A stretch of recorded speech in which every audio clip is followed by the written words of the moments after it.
Table Topics, ladies and gentlemen. It's me, Majora, out here today to bring you a new topic. So if you don't know what Table Topics is, it's a series that I like to do monthly where I ask you, the viewer, a gaming-related question, and people tend to respond either in the comments or through video responses. If you do a video response, I add it to the community Table Topics playlist. We got 4 responses for the last month. Must have been some good question, huh? Well, I did ask about replaying video games, and we heard a lot of interesting perspectives. One from Terry309 and one from SNES Mapper, both of whom discuss why it's important to use the time that they do have to play new games as opposed to playing old. I know there's a lot of great games out there that I just haven't played, and I'm still on a mission to do that. And because of that, I just simply don't have the time to spare to be playing games that I love again. Though I can't say that I haven't done so before, as I have replayed a few games, but not many. And the games I want to talk about are mainly Need for Speed Carbon and Painkiller. In my case, I have more games that I can ever manage to beat. At this point in my, I guess, collecting career, if you want to call it that, I have to recognize that there's many games that I won't be able ever to play or get around to them. So my line of thought is I try to replay older games I try to avoid replaying games as much as possible. We got one from Faberline who goes back in time to present old artifacts of his YouTube channel, showcasing his perspective on replaying games over the years and in the modern day.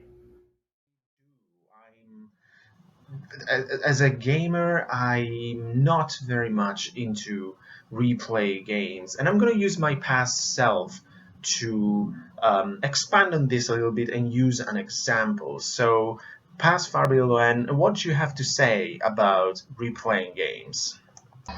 The key element here is that I don't like replaying games. Once I finished a game, it's kind of done to me, because as I told in a previous video, I'm extremely dependent on storytelling when I play video games, and once I already experienced the story, I don't really see the point in replaying the exact same story. And we got an epic mashup from none other than VG Mashup, who throws his perspective in his monthly mashup and even concludes on a community question of his own. Now, ladies and gentlemen, I wanted to focus on one of Majora T's discussion topics. He posted this video talking about video game replayability, and I wanted to give my perspective on that and why I sometimes do play games multiple times, but not necessarily to accomplish a certain goal. And the reason for me personally for playing these games multiple times is just simply to bring back the good old day memories that I had with them. For example, a game like Final Fantasy Tactics. I played so much during my, not necessarily youth, but when I was much younger. It brings back great memories. It was one of my first tactical turn-based RPGs with a music that I personally consider to be one of the best soundtracks ever created in a turn-based tactical JRPG. Now, if you're wondering why I busted out the sunglasses, it's because Faberline put me to shame. He had them on for 25 minutes doing the whole video, so it's the least I could do is put them back on. Really great stuff. I really enjoyed the responses this time, and I really like the formats that y'all chose too. I think Faberline set a great precedent as far as how to go about addressing the table topics if it's a video that you've already kind of touched on in the past. And then, VG Mashup did great at adapting it to his own style of how he does his kind of monthly mashup. And of course, SNES Mapper and Mr. Terry309 came in with great responses of their own. With that being said, I had to reflect. I had to reflect on what have I really talked about since that time and what really makes some of these games special. Last month, I did Majority Speaks Sonic and Mario Edition. And I was thinking about what I said about Super Mario World, about how it's kind of like all over the place in terms of difficulty and how I didn't like it. A lot of people were kind of surprised by that, but hear me out. I think that the way that we perceive difficulty is definitely based on experience. So in a sense, it's based on our objective truth about how good we are at a certain genre, how great our reflex times are, etc. But then there's also some subjectivity to it. You decide what you think is the appropriate level of difficulty. I'm wondering what kind of games hit the difficulty sweet spot. And what does it even mean to have a sweet spot in terms of difficulty and or challenge? Now, you might conflate this with favorite games, but I would give you pushback because some of my favorite games actually have terrible difficulty curves. For instance, like I'll just go through a couple of my favorites on the N64. You know me as the N64 guy, so it's only right that I bust out a couple great games that just, are like not great in terms of difficulty curves. Star Fox 64, I think is kind of like, it's weird because it varies from, standard shooting missions to all range mode, and the all range mode missions feel completely different. So like as a difficulty curve, it's weird. And then the Andros battle just kind of like at the end isn't great. It's a great game though.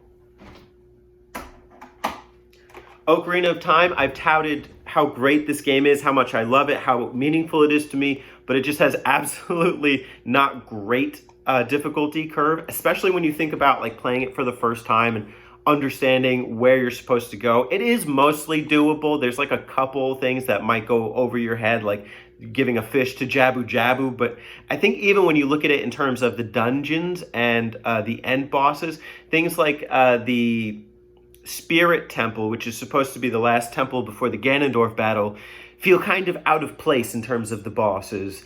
And the Water Temple is just astronomically more difficult than anything else in the game. So that's kind of a weird one.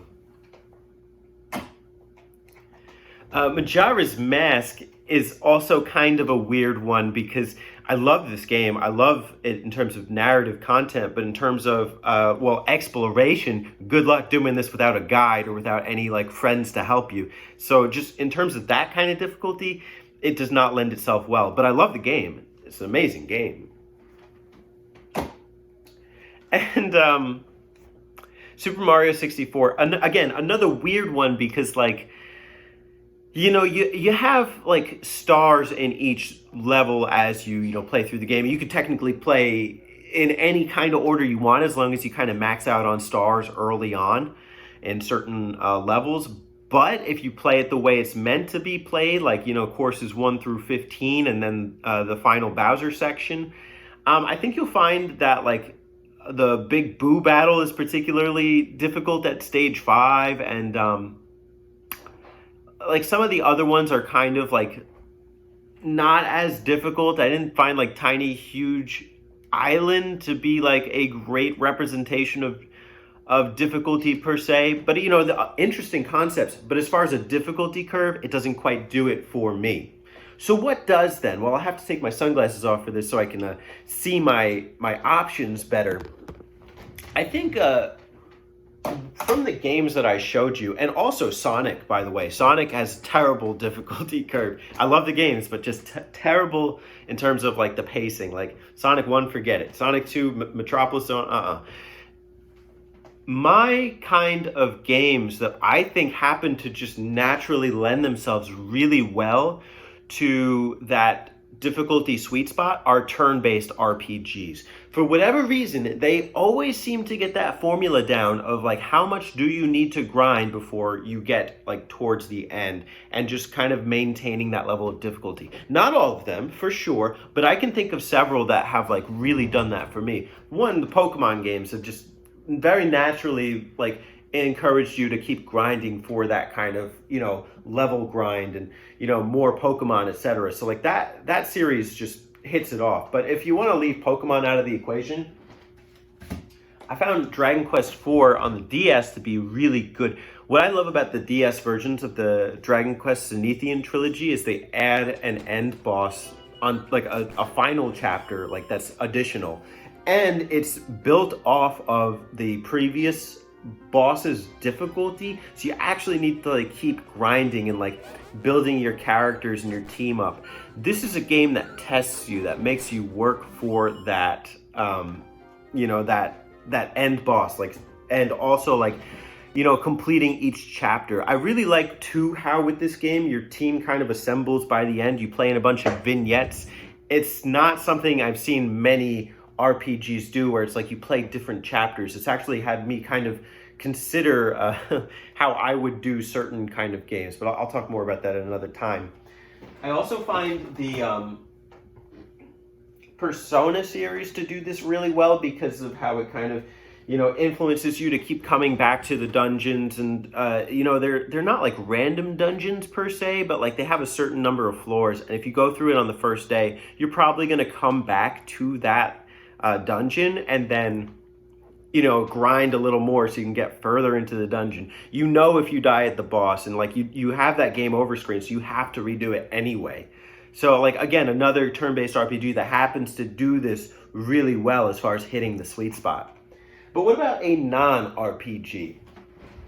Well, boy, do I have the game for you, and I'm glad it's on the N64. It's actually a game I should talk about more, but I don't. Banjo Tooie is one of my absolute, like, most favorite games of all time. Banjo Tooie just has such an excellent, consistent difficulty level throughout the game. I have so many memories of like the bosses of each world in this game. I think of like how varied they are, but how still manageable they are. There's not one boss in this game I can think of offhand that's been like particularly annoying, but they also have me like on the edge of my controller. It's like a whole big epic event. I can think of like the big balloon character in Witchy World, where you have to use Banjo-Kazooie's flying ability and then aim the eggs to hit all of the patches. It's very difficult, but it's not impossible, and it's manageable, and you know, you can keep coming back and trying. The other thing too is just like, what I really love about this is that even though it's hard, that level of hardness is consistent throughout the game. So I just absolutely love Banjo Tooie. I think it does what it does really well, and I really wish they'd bring this to a Nintendo console, because I do not want to get an Xbox One just to play like, you know, this game again. But I have my N64, so I can always play it that way.